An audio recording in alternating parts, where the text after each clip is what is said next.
So I'm Paula Williams. We help aviation companies sell more of their products and services in the aviation industry. And this is our book club, and we are discussing The Wealthy Consultant by Taylor Welch. John Williams. I also work for ABCI and work for her. It's her company.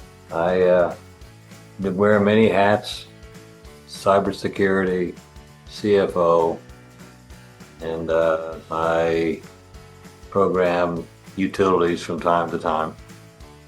And I say that this actually is an interesting book because I like the way he breaks it into different phases and how you go about doing things with respect to the company, building a company, and as a consulting forum.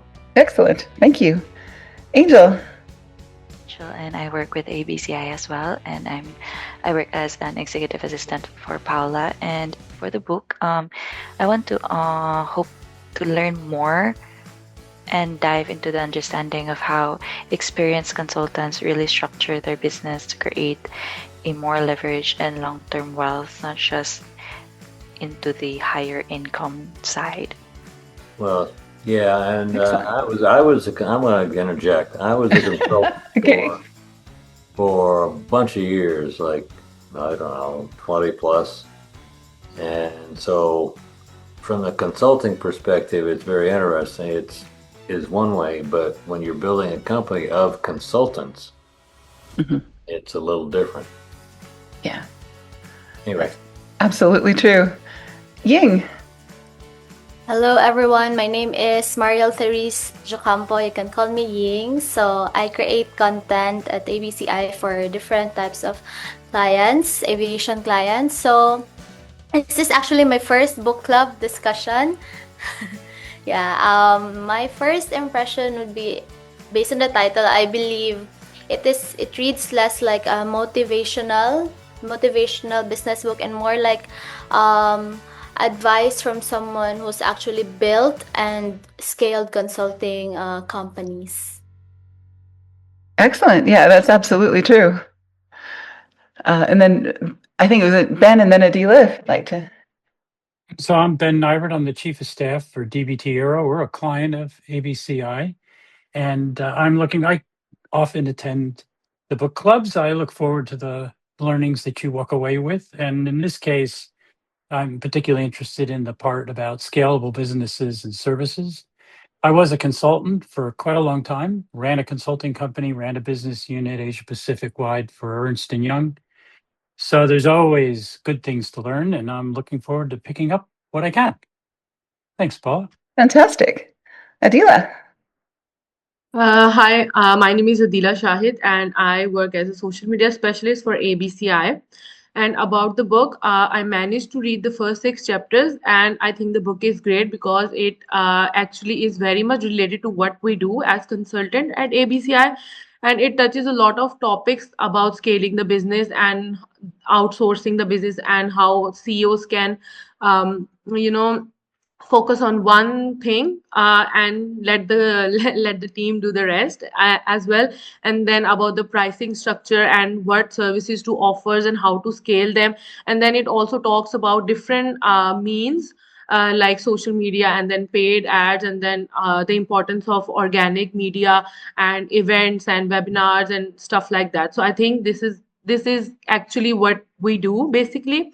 And then one interesting thing I found in the book is I think so it was in chapter 6, the writer mentioned that one thing, that we should be looking for the clients that have the need and the time. And I think that actually reflects what we are also doing in our money, need, and authority. So it actually reflects that. So I think this is very good book, and looking forward to this conversation. Thank you. Excellent. Great.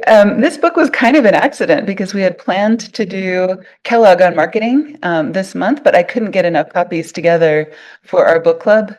We send paper copies to a lot of our clients, and they had like 4 in the Amazon store. And that was never going to work. So we substituted the Wealthy Consultant. I'm actually really happy that we did, because our company is consultants, aviation business consultants. All of us are consultants. That's what we do. And most of our clients in one way or another are also consultants. You know, a lot of them are coming from a background where they are, full-time pilots or techs or appraisers or, and product inventors like, Ben's company, things like that. So, they all come from somewhere, and then they help people solve their problems by providing some kind of a solution, whether that is an aircraft or an appraisal or business consulting or software or whatever it is. They help people solve problems. That's what they do. So I'm going to start with a really quick story, and my team, you guys are going to recognize who this is, but I don't want you to out this company. And it's actually kind of composited and anonymized for obvious reasons. But what often happens is that a company will come to us, and I'm just going to tell this as if it were one company, just to make a better story out of it. But so the founder came to us and said, I'm really, really frustrated because I have this great company. We have a great product, and our company should be scaling a lot faster than it is. We should be beating the snot out of the competition because our product is better. Our expertise is more extensive. We have more experience and a bigger network in the aviation industry. So, why are we not growing at the speed that I think we should be growing? So, and then, of course, we would have a charismatic founder at the center of that company. And that person made every decision and did everything, and everything went the way that they wanted it to, which was great because that person is brilliant and has a huge network. And, things work very, very well when that person is in the room. So when the founder is in the room, things happen, deals close, prospects pay attention, momentum happens, all of that stuff works great. But this founder is overworked and on airplanes all the time going to see clients and, cannot be everywhere at the same time. And whenever he's not in the room, everything stops. So and then it comes up with a company, what happens if this person is out of pocket for any length of time, or heaven forbid, he takes a vacation or something like that. The whole company pretty much shuts down because we can't make sales, we can't have meetings, we can't solve problems, we can't do any of that stuff. So Charisma is basically the demand engine for that company. That is not sustainable, or it's only sustainable to a certain speed and length. So if that's the situation, you don't have a company, you have a person who has a job that has supporting characters in his job, right? So it's not really a company. So we went through our onboarding process, including systems, tools, roles, responsibilities, all of that stuff. And, we made some uncomfortable discoveries in the process, made some decisions, had to have some hard discussions where the founder had to delegate responsibility, and set some guidelines for how do we make decisions when this person isn't present, all of those things. So what would have happened if we had just pushed marketing, which is what most marketing companies do, before discovering these systemic problems? We would have just sped things up and made more work for the founder, right? We would not have solved the problems. We would not have been able to help that company scale. So we didn't start doing marketing until 3, 4, 5 weeks into the whole situation, when we actually had a sequence and we actually had some guidelines, and we had a demand engine, really, is what we built, positioning that stood on its own, messaging that persuaded before the conversation. Prospects would understand more about the company, be able to read some stuff on the website, get some materials, externalize some of that stuff, create videos so that we knew, what the founder would say under certain circumstances. So the founder became more effective by doing less work. And that's really the intention here of our onboarding process, but it's also a pretty good example of what happens in the wealthy consultant, right? So sales conversations shortened, prospects arrived already with information, internal debates were, the company wasn't paralyzed when the founder wasn't in the room because people knew, this is what we do, this is the workflow, this is how things happen, and so on. So it's a pretty happy story when it works, and it works almost all the time when we can get that fiat, to get the founder's attention for 4, 5, 6, 7, 8 weeks, for our onboarding process. So, yeah, anyway, that's my first story or my first takeaway from the book. But I just wanted to open the floor for that and see if there's anything else that people wanted to add to that. Well, I've started several businesses before I met you, and I've not started one, a successful one as a consultant. I ended up being a consultant in a consulting company, Mm-hmm. and it was quite interesting because after about 6 or 8 months, my boss, whose name was Christine Boswell, she would call me and say, I don't know what it is, but I've got clients calling in requesting you specifically. That's nice. And I said, okay. Then, I mean, it didn't matter because the way the company worked, I was a traveling consultant, so I would go wherever the client was. Mm-hmm. And the reason I had to do that was because we installed mainframe level components and software anywhere in the world. Mm-hmm. I don't know. I don't know it from her perspective. I would like to have known that, but I mean, I wasn't alone. I mean, everybody, there were like 26 of us Mm-hmm. for her in that company. So it was, and this was just a piece of a very large company. Yeah. So it's a kind of a different thing if you've got a company where there's not really a center. But I think most of the companies that we work with that are our clients have one person that's kind of at the center of it, which is great, to a certain extent, as long as you don't. Yeah, I mean, because we worked with,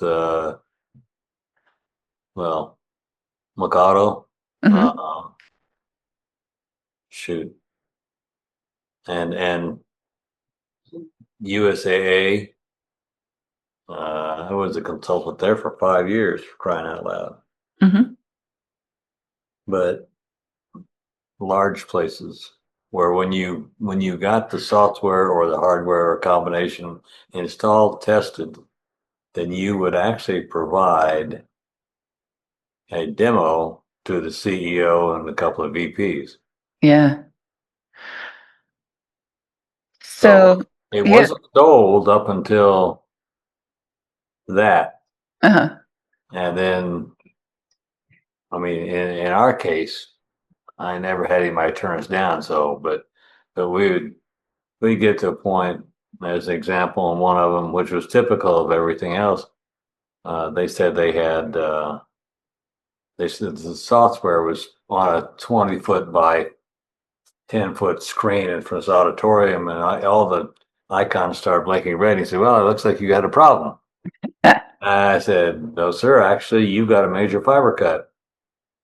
He said, "Well, I haven't heard of it." And the techie was in there. He said, "I haven't heard about it." And I said, "Well, call your office, call your shop." And he did. And he started hanging out. He said, "Wait."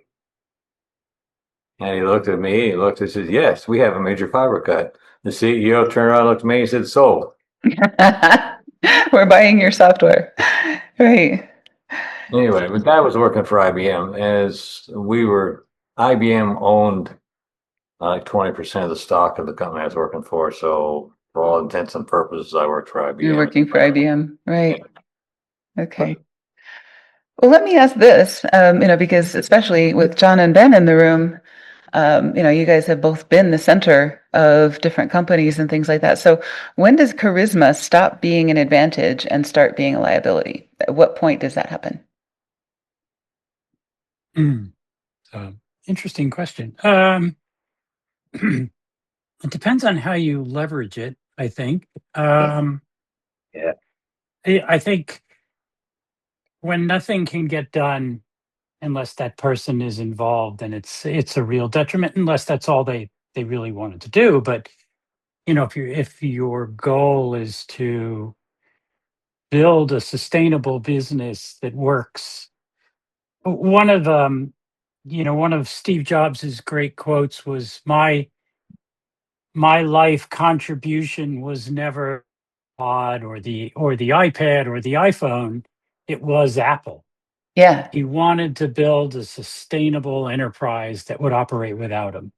Yeah, when he was there, he was a huge force, Hmm. but his goal was to build an enterprise that would live without him. Yeah. And that was always what he was trying to do.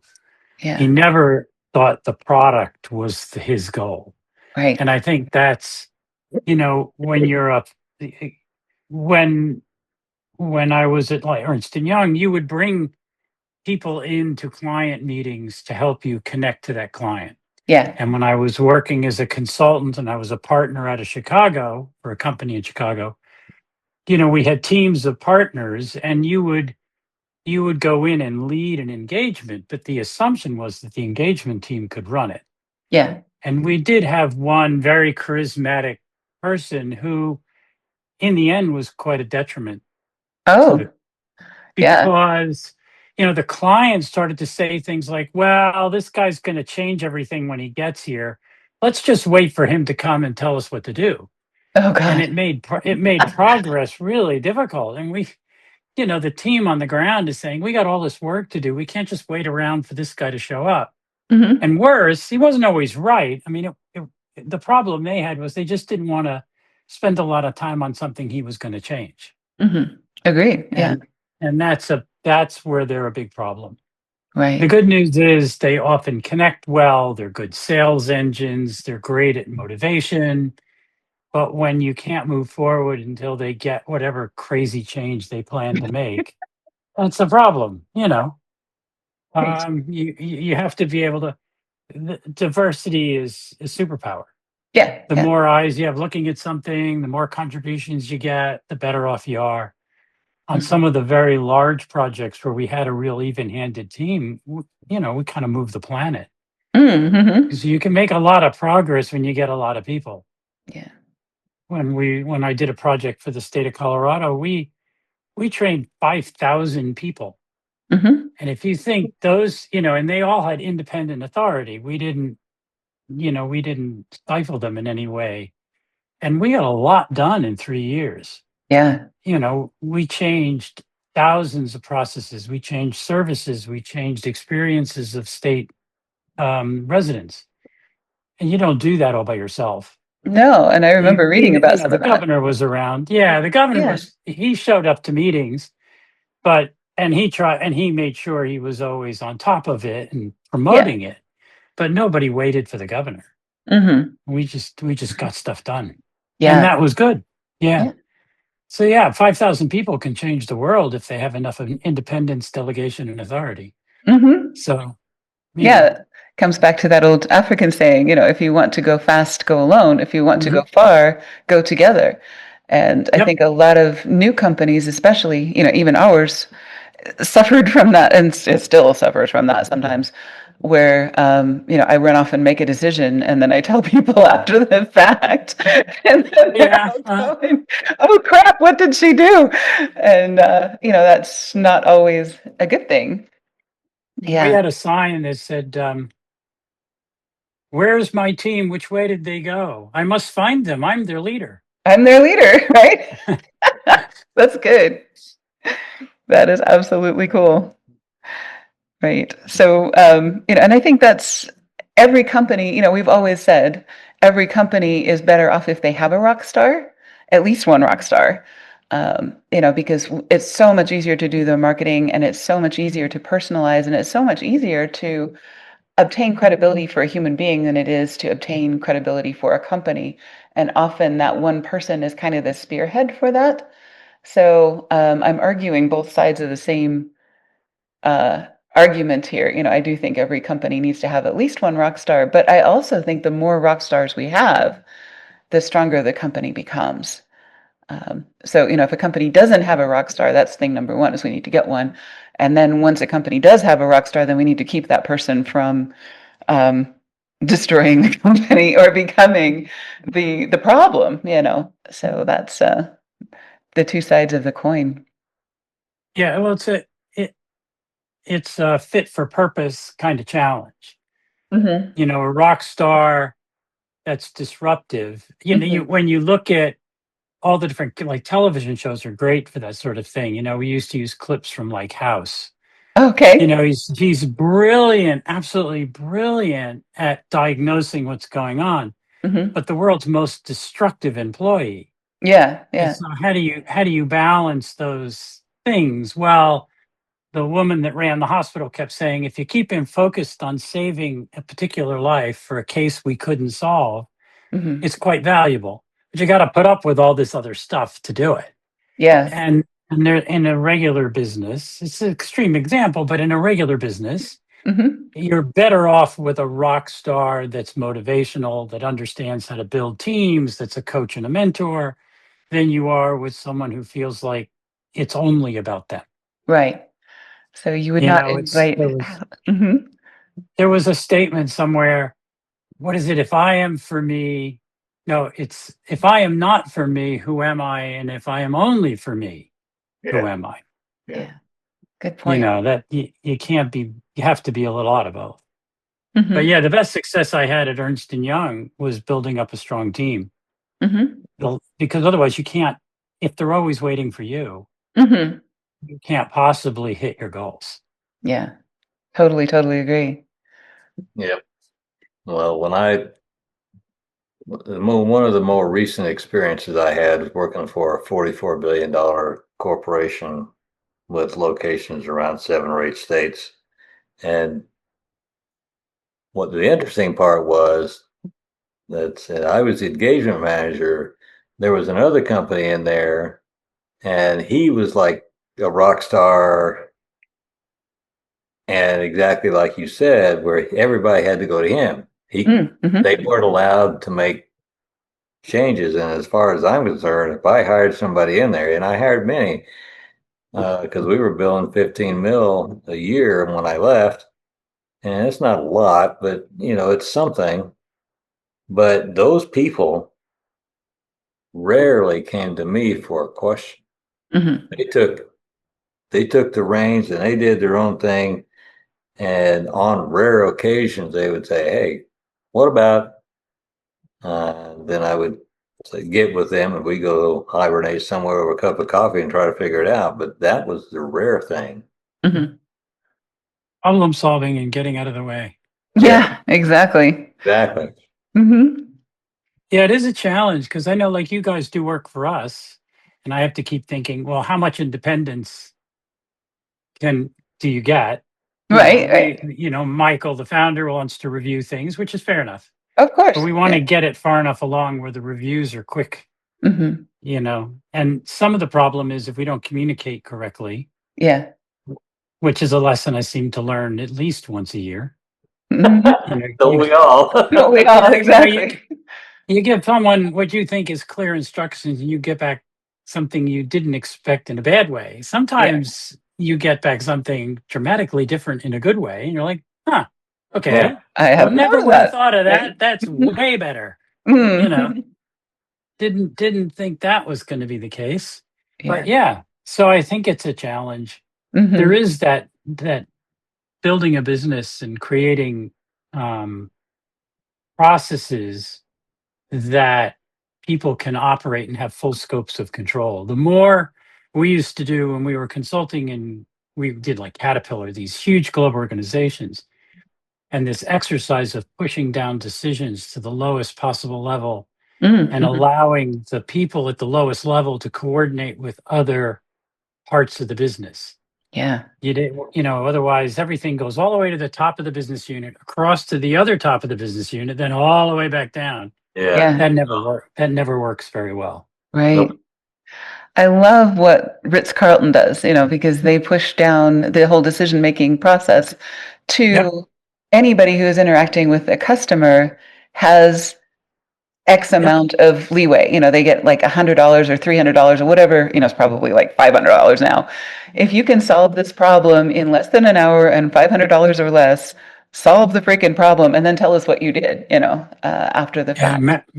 Marriott too used to be that way when I was living in Marriott's. Oh, yeah.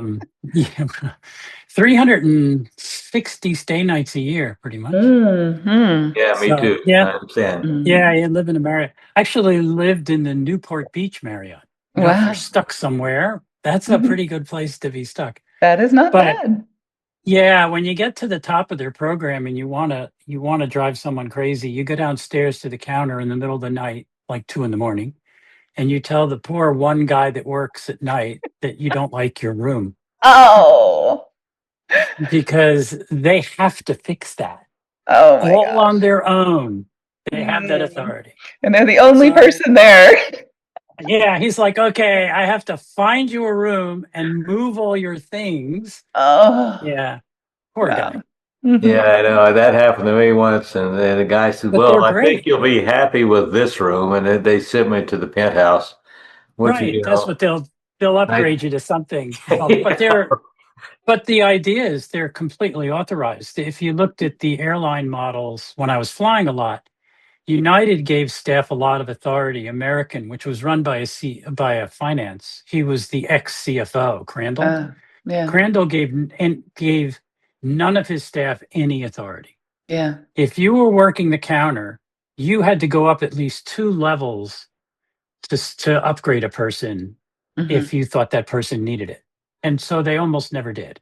Yeah. And his idea was to control costs. Yeah. He was a huge focus on Bean cost counter, control. right? Never spend a penny on anything. No customer gets anything. And the funniest part about that, of course, is twofold. One, they annoyed a lot of customers that went to other airlines, and they ended up being defrauded by their own customers more than most of the other airlines were, Yeah. because they all felt like, well, if you're going to treat me like garbage, I'm going to get what I can. Yeah. And the employees feel the same way. It's just like, well, if they're not going to trust me, I'm not going to trust them, Yeah. or Yeah. I'm I'm not going just, to I'm behave. just going to follow the rules. Yeah. You've given me this complex set of rules. So customer comes up with some giant problem. It's not my problem. I just run them through the process and send them on their way. Yeah, exactly. See, I And had the create all exact, kinds of problems in the gate. Mm-hmm. I had the exact opposite experience on Delta. I Mm. made trips a lot, and I went to the airport, and I just knew I'd already missed the flight because I was late out of a meeting. And I got to the counter and I said, I know. I said, when's the next one going? He said, oh, they're waiting the airplane on you. Go. Yeah, you can go. Mm-hmm. It used And to I be, said, the Delta used to be a number one customer service organization, especially before deregulation. Yeah. Yeah. That was their thing. Yeah. They were very good at it. United was really good at expanding across the whole world. The mixed bag of tricks on service. If you were at the top of the program, which I was for years, it was really good. When you're at the bottom of the program, not so much. Mm-hmm. Well, I know my team is really, really good sometimes at resolving issues that that are created by a founder or created by multiple founders that disagree with each other. That's believe it or not, DBT is not the only client that has two or more founders. Wait, we only have one founder. Sometimes, oh, that's true, but two or more strong characters, that sometimes have strong opinions. Oh, that sounded like a backhand insult. It Maybe she's not talking about me. Maybe I shouldn't dial into these calls. there you go. No, I'm glad you're here. There is a lot of places I can go to be insulted, Paula. I don't have to come I here. don't have to show up here in the middle of the night for this. Right. Actually, when I worked for the governor, I once discovered we were doing events at the mansion, and I turned to the mansion manager, who by then I knew really well, and I said, you know what? I can no longer say I've been thrown out of better places than this. This is the best place I've ever been thrown out of. This is the best place I've ever been thrown out of. That's right. Great. By bigger, burlier guys, either. The state police that patrol that place. Former football players.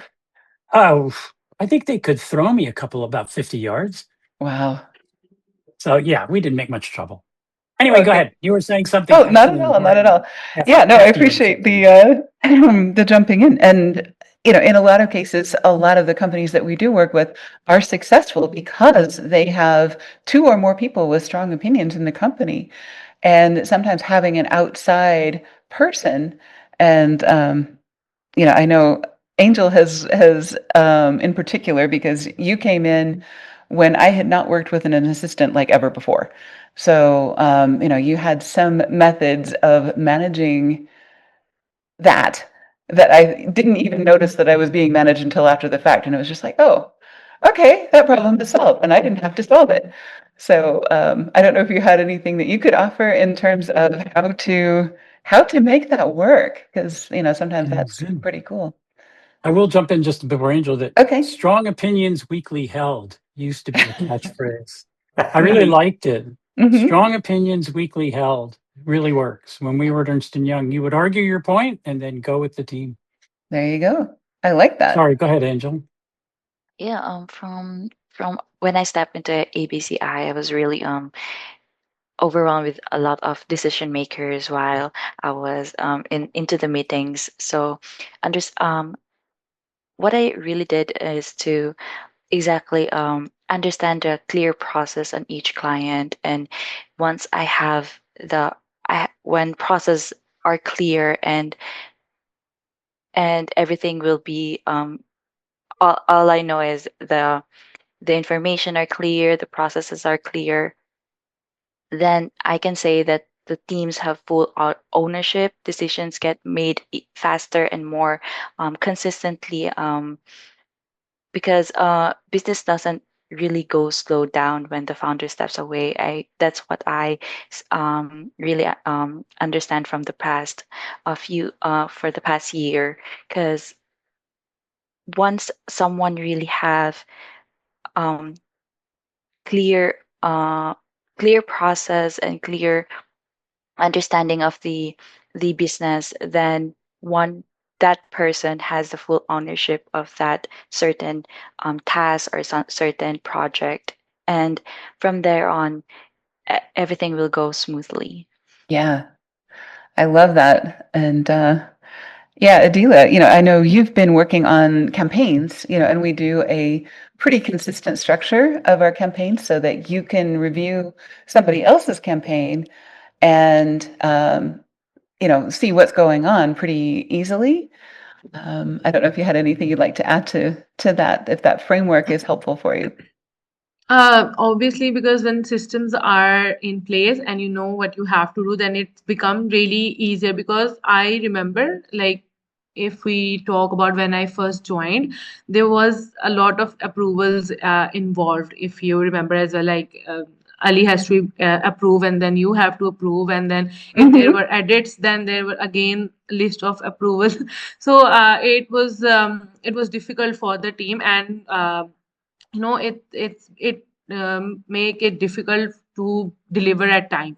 And so that I think the last year, like 2024 and the 2025, we have worked really hard on our system, and you have worked really hard to trust the team.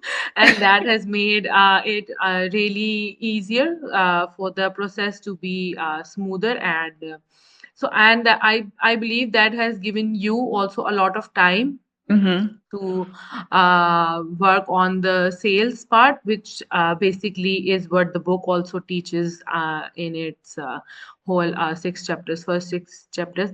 And so I think systems and trust, and then the coordination and each and everything really comes together, and then everybody is happy. Happier than we were, that's for sure. We used Yes. to be pretty frantic. Yes. The end of every month was just like, oh my gosh, we have to approve all these things and then send them back and send them back and so it became so much easier once we had our guidelines kind of understood and documented and things like that. So yeah.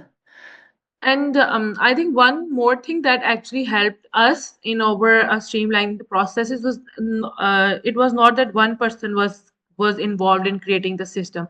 The whole team was involved in creating the solution of the problem or the system or the process. Even if the team is not involved directly, they are like involved in the reviewing of the process, and so that everybody gave their own perspective on the basis of on their part of the job. Like if a person is reviewing, they will be if a person task is to review a draft, then they will be reviewing the process on that perspective. And if somebody's job is to draft the draft, then they will be reviewing from that perspective. So all of that comes together, and I think we have created the best processes and systems, and we have not let our clients know what goes on behind.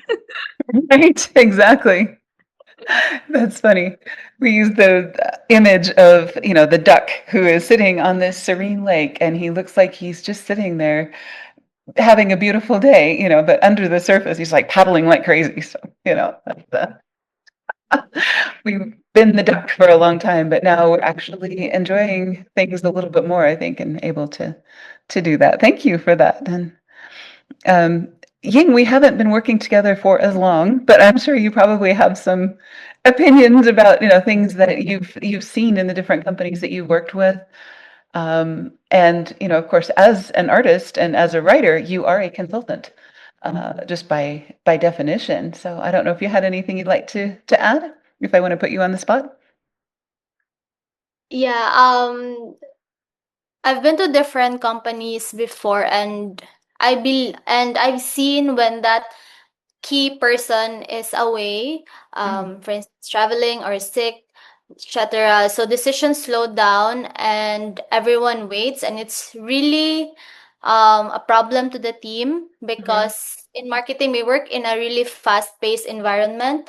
So if decisions slow down and projects stall, and nothing gets done, so Mhm. it's really a problem. And even though here at ABC I am still new, my perspective is fresh, but one thing I'm noticing is how important clear decision making structures are. So I have been given with decision making tasks like reviewing drafts, creating drafts as well.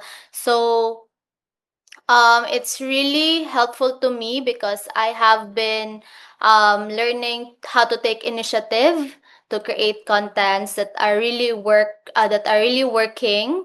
Mhm. Sorry, that really work with our different aviation clients. So even though I'm still new and my perspective is fresh, I am getting I'm learning how the process and the structures work with the team, and it's really helpful with my onboarding process as well.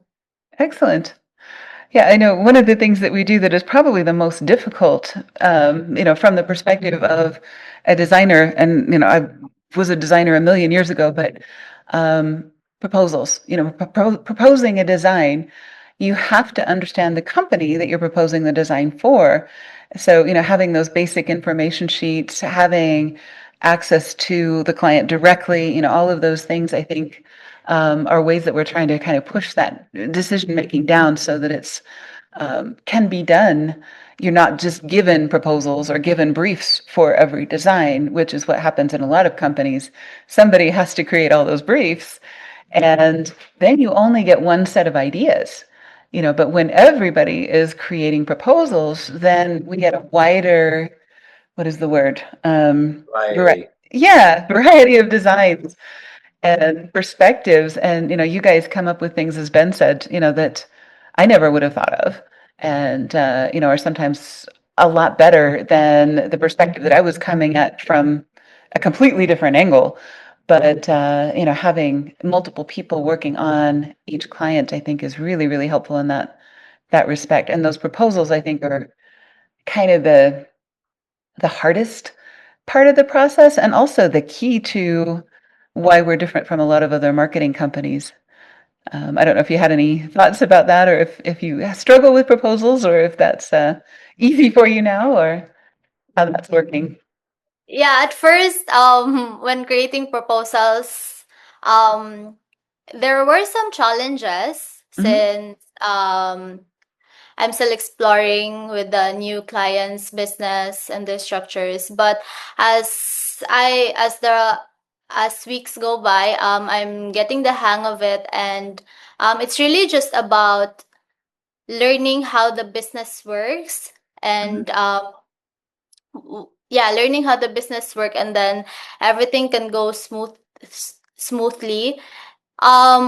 Right now, I, for me also, taking the initiative of having decision making tasks is really allows us to grow as team members, because we can widen our skills and perspectives. And someday, when you go on vacation or stuff like that, we'll be confident that the business will keep running Mhm. without any problems. Yeah. Right. Yeah, I think last year was the first time John and I took a vacation in a million years because we were suffering from exactly this book. And that's a credit to the team, of course, and things. But all right, so just a real quick closing. If we wanted to go around the room, um, is there a way that, and this is just kind of in your own situation or in a situation you've seen, um, how can we help pay for judgment rather than paying for labor? Just kind of turning that around into and we'll just do the same order if we'd like to. That would be John, Angel, Ying, Ben, Adila. I think that was the order that we showed up in. So clarify the question. Okay. All right. How can we pay for judgment instead of for labor? So this is kind of the crux of the consultant problem, because if you are a consultant, you're getting paid for your judgment instead of for your labor, ideally. And, we've been trying to break away from the whole paying for hours of, people's time and paying for judgment instead. That's a continual problem in business. And I guess maybe that's not the best question to close on. Let's try a different one, unless you guys can.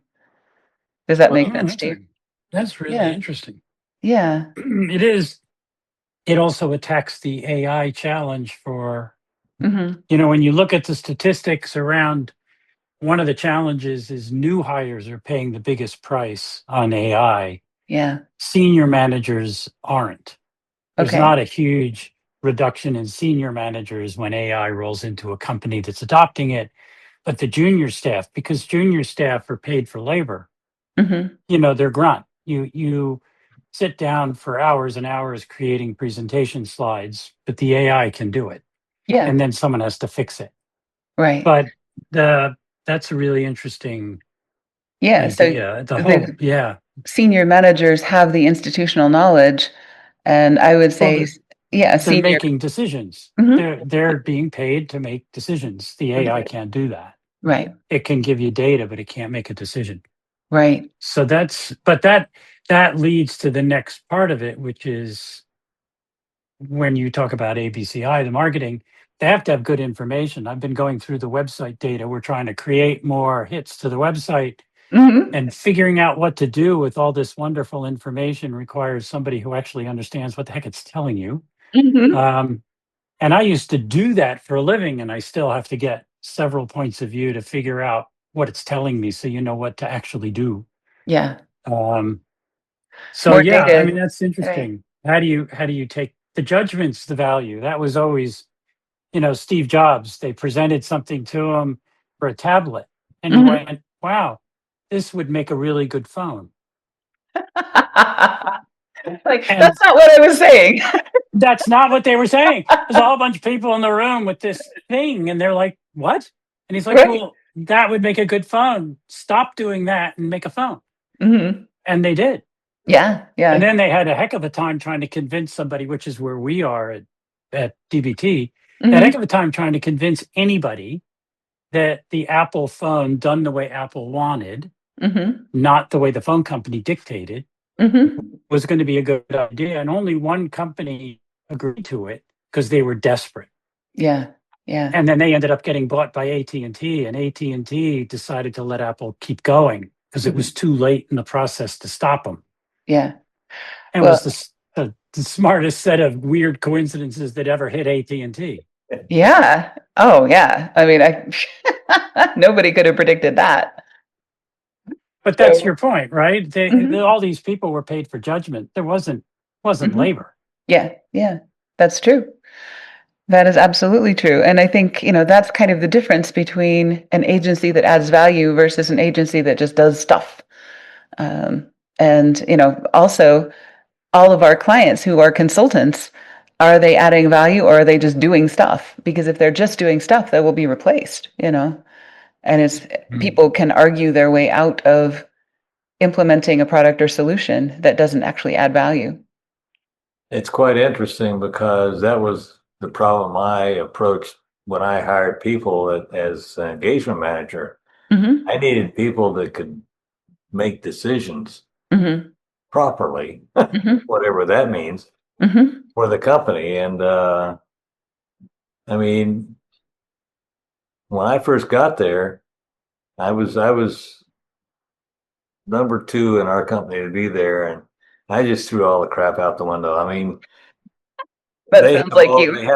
they have all these secretaries in Mahogany Row, and I said, I'm not gonna do that. So I'd walk up and down until I found a VP or the president looking up from his desk, and I said, "Do you have a minute?" They said, "Sure, come on in." I said, 60 seconds is all you get. If anything else you want, then the time is on you. And I usually ended up there 20, 30 minutes. But as a 60-second point, I was ready, and I had turned to walk out. And I said, "Oh, no, don't go away. You're good." Mm-hmm. I said, "Okay." Yeah. Right. So you didn't make unreasonable requests of people's time, but Exactly. And you have to know what that is. yeah. That's prelude to judgment. Mm-hmm. Right. I had the worst boss in the world once. That actually was really, really good for me. I came to her with all of this.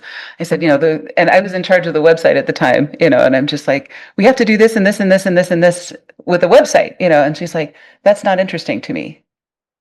And she went back to what she was doing. And I'm like, this has to be interesting to you. And then I went back to my desk and I'm like, how do I make this interesting to her?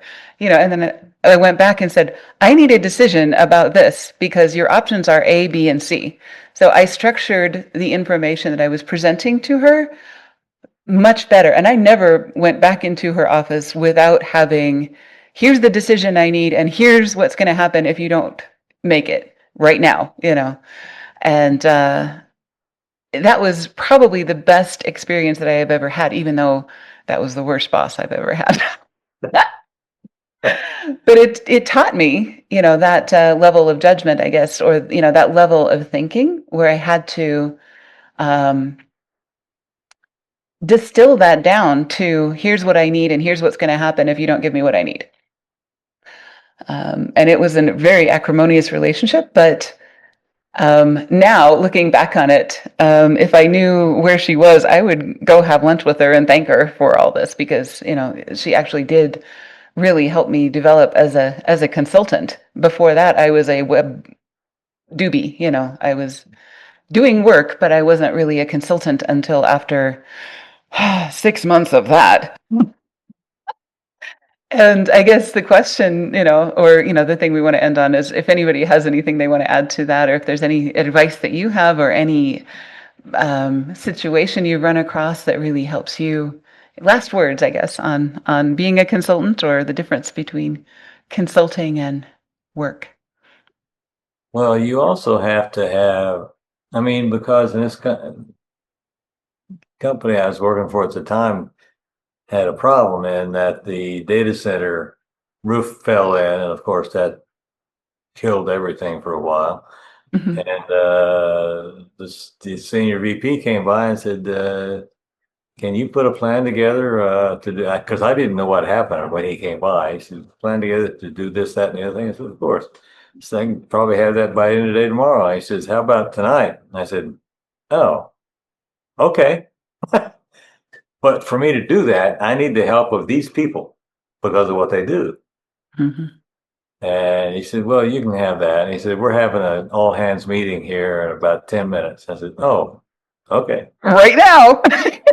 Right. So, Okay. I mean, I went in there and I mean, it was everybody in this organization was there and they got up, told him what's going on and that I was going to be running the show to do it. And then he said, okay. And they introduced me. He says, what do you need? And I said, I need Dennis and this guy and this guy and Dennis. Who else do I need? I ended up with 7 people. We had and this was like 7 or 8 in the evening. And by midnight, we had a complete plan that these guys put together. I used Cadence project methodology to get them started and they just took off. Mhm. And, uh, and then we got done because I still didn't get it. I didn't know. He's just doing this, And the guy says, well, when can you start? I said, when do you want to start? I said, now. I said, okay. So then we did it. Mhm. And that was a 96-hour task for me. Mhm. And I was, communicating with the board members of this monster company and about every 4 to 5 hours, around the clock. Giving an update. Yeah. Uh, well, and I didn't realize the urgency until much later in the game, but they were a financial institution and the Office of the Comptroller of Currency in the U.S., the guys are coming out to decertify the institution on Tuesday, and we got it back in production about 2 hours before they got there. Yeah. They were surprised. And they were very surprised. Yeah. Anyway, but judgment is just, I think you grow into it, but finding it in people, finding somebody that you can teach it to, Mhm. not always easy. Yeah. Right. But I think frameworks build judgment rather than the other side around. I mean, you hire good people, of course, but the frameworks also, there's a story Simon Sinek tells about a guy that works for Ritz-Carlton, and then he also works for another hotel because he's got 2 jobs.